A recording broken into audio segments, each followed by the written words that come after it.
नमस्कार दोस्तों, मैं एसके सिंह पिनाकल के ऑफिशियल यूट्यूब चैनल पर आप सभी का हृदय कह रहे हैं स्वागत करता हूं।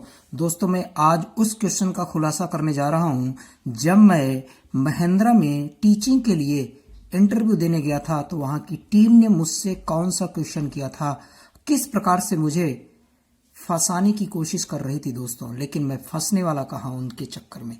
तो आइए देखते हो क्वेश्चन क्या था। मैं उस क्वेश्चन का फुल डिटेल आपको नॉलेज दूंगा। पहले मैं क्वेश्चन क्या था लिखता हूं। मान लो आयत की लंबाई है, आयत की लंबाई में 10% की वृद्धि कर दिया जाए, चौड़ाई में भी 10% की वृद्धि कर दिया जाए तो इसके पेरीमीटर मतलब परिमाप में कितने प्रतिशत का परिवर्तन होगा, ये आपसे मैं जानना चाह रहा हूं। क्वेश्चन नंबर 1 ये नहीं पूछा गया था, ये तो बहुत सिंपल है। क्वेश्चन जो पूछा गया था ये था। चलो लिखता हूं मैं, आयत की लंबाई में 10% की वृद्धि और चौड़ाई में 20% की वृद्धि कर दिया जाए तो इसके परिमाप मतलब पेरीमीटर में कितने प्रतिशत का परिवर्तन होगा। दोस्तों, आज मैं यही क्वेश्चन का स्टेटस लगाया हूं और आप लोग क्या जवाब दिए हो, 32%। क्लियर है, आप लोग 32% आप लोग क्या बता रहे हो, एरिया में परिवर्तन बता रहे हो। क्लियर है, एरिया में परिवर्तन। अगर आपसे पूछा जाता आयत के क्षेत्रफल में कितने प्रतिशत का परिवर्तन होगा तो आप लोग बिल्कुल श्योर जवाब है दोगे 32%। लेकिन मैं आपसे पूछना चाह रहा हूं परिमाप में कितने प्रतिशत का परिवर्तन होगा। अभी तक कोई व्यक्ति मुझे इसका सही जवाब नहीं दिया है। आइए इन दोनों क्वेश्चनों का सोल्यूशन करते हैं। परिमाप क्या होता है, P बराबर 2L प्लस बी, यही होता है ना। मान लो यह पुराना परिमाप है। अब 10% लंबाई में वृद्धि, चौड़ाई में भी 10% की वृद्धि हो जाएगी तो ये हमारा आपका न्यू PN मतलब नया परिमाप हो जाएगा। क्या हो जाएगा, 2 लंबाई में 10% की वृद्धि हो जाएगी तो 110L बटा 100 लंबाई हो जाएगी और चौड़ाई में भी 10% की वृद्धि हो जाएगी तो 110B बटा 100 चौड़ाई हो जाएगी। क्लियर है दोस्तों।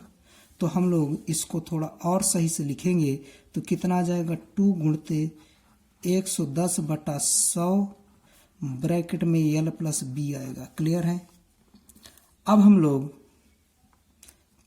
PN मतलब नए परिमाप और पुराना परिमाप P दोनों का अनुपात लेंगे, इन दोनों का अनुपात लेंगे। क्लियर है। तो क्या अनुपात आने वाला है, PN, ये हमारा PN है, न्यू परिमाप है, इसका अनुपात लेंगे तो क्या आएगा, 2 गुणते 110 बटा 100 ब्रैकेट में L प्लस B होगा। अपान में पुराना परिमाप क्या है, 2 ब्रैकेट में L प्लस B।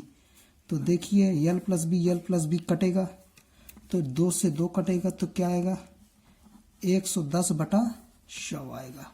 110 बटा 100 आएगा, PN अपान P यही होगा। क्लियर है। 0 से 0 भी काटेंगे तो आएगा 11 बटा 10। क्लियर है, समझ आई। तो हमारा पुराना परिमाप ओरिजिनल परिमाप 10 है तो नया परिमाप 11 होगा। तो नए परिमाप में कितने % की वृद्धि हुई, तो कितने की वृद्धि हुई, 1 की। किससे, ओरिजिनल परिमाप 10 से वृद्धि हुई 1 की। ओरिजिनल परिमाप 10 है, गुणते 100, परिवर्तन के लिए 100 लगाते हैं तो आएगा आपका जवाब कितना दोस्तों, 10%। तो आपके नया पेरीमीटर होने जा रहा कितना, नया पेरीमीटर में कितने % की वृद्धि होगी, तो 10% की। नए परिमाप में 10% की वृद्धि हो जाएगी। यही इस क्वेश्चन का आंसर होगा। श्योर है दोस्तों, यही इस क्वेश्चन का आंसर है। आइए इस क्वेश्चन को देख लेते हैं। इस क्वेश्चन में क्या प्रॉब्लम है।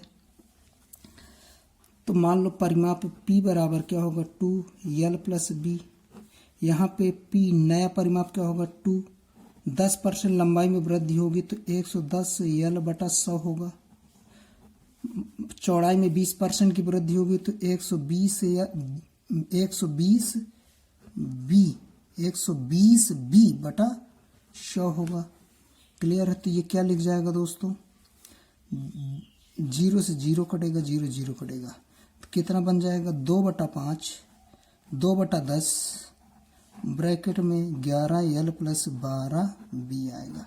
क्लियर है। PN तो हम लोग PN अपान पी का रेशियो निकालेंगे तो कितना होगा 2/10, 11L प्लस 12B होगा। क्लियर है। अपान में ओरिजिनल परिमाप 2L प्लस B लिखूंगा, 2 से 2 कटेगा। क्लियर है। अब क्या होने जा रहा है ये देखिए, साफ साफ मैं लिख रहा हूँ PN अपान P। यहाँ कितना जा रहा है 11L प्लस 12B बटा L प्लस B आएगा। क्लियर है। हमारा पुराना परिमाप L प्लस B है तो नया परिमाप ये होगा। क्लियर है। तो परिमाप में परिवर्तन PN में कितने परसेंट का कितने का परिवर्तन हो गया, इन दोनों के बीच का अंतर कितना आएगा 10L प्लस 11B, इतने का परिवर्तन अपान ओरिजिनल परिमाप L प्लस B परसेंटेज के लिए 100, तो इतने परसेंट का परिमाप में परिवर्तन होगा, इतने परसेंट का परिवर्तन होगा। यहाँ पे हम लोग L और B की वैल्यू नहीं रख सकते क्योंकि हमें L और B की वैल्यू पता ही नहीं है। क्लियर है। तो L और B की वैल्यू नहीं पता है तो ये यहाँ से एग्जैक्ट कोई वैल्यू नहीं आई है, इसलिए हम लोग नए परिमाप का नए आयत का परिमाप CND मतलब ज्ञात नहीं कर सकते हैं। लेकिन यहाँ पे ज्ञात कर लिया है, यहाँ पे ज्ञात नहीं कर पा रहे हैं क्योंकि इस वाले सवाल में L प्लस B की वैल्यू ऊपर नीचे कट गई थी। यहाँ पे L B की वैल्यू ऊपर नीचे नहीं काट सकते। क्लियर है। तो इसलिए काट नहीं सकते तो CND हो जाएगा। यहाँ पे सवाल में L और B की वैल्यू कुछ भी रखिए कोई दिक्कत नहीं है, कट जा रहा है। यहाँ पे L और B की वैल्यू आप लोग कुछ रखने की कोशिश करोगे तो कटेगा ही नहीं, कटेगा नहीं तो CND में चला जाएगा। क्लियर है। तो आइए देखते हैं किस केस में परिमाप ज्ञात कर सकते हैं, किस केस में परिमाप नहीं ज्ञात कर सकते हैं। क्लियर है दोस्तों। आइए देख लेते हैं, आइए देख लेते हैं दोस्तों। इस केस में हम लोग परिमाप ज्ञात कर सकते हैं, इस केस में हम लोग परिमाप ज्ञात कर सकते हैं। कब ज्ञात करेंगे, जब लंबाई और चौड़ाई में समान परिवर्तन हो, जितने परसेंट की लंबाई में वृद्धि हो उतने ही परसेंट की चौड़ाई में वृद्धि हो तो हम लोग तब परिमाप ज्ञात कर सकते हैं, अदरवाइज नहीं। यहाँ पे देखिए यही केस तो है, लंबाई में क्या है 10% की वृद्धि, चौड़ाई में 20% की वृद्धि, लंबाई और चौड़ाई में अलग अलग परिवर्तन हो रहा है तो हम लोग दोस्तों परिमाप नहीं ज्ञात कर सकते हैं, परिमाप नहीं ज्ञात कर सकते। यही मुझसे महिंद्रा वालों ने पूछा था। क्लियर दोस्तों। और क्लियरिटी के लिए हम लोग क्वेश्चन लेते हैं, एक समझ रहे हैं दोस्तों। क्लियरिटी लाने के लिए मैं एक क्वेश्चन और लिख रहा हूँ आप लोगों को लिए। यहाँ पे क्या है, मान लो लंबाई है 20% की, आयत की लंबाई में 20% की वृद्धि कर दें, चौड़ाई में भी 20% की वृद्धि कर दें तो परिमाप में कितने परसेंट की वृद्धि होगी दोस्तों, तो 20% की ही वृद्धि होगी। समझ आया।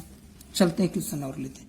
यदि मान लो लंबाई में 20% की वृद्धि कर दूं, चौड़ाई में 10% की कमी कर दूं तो परिमाप में कितने परसेंट का परिवर्तन होगा, तो CND में चला जाएगा।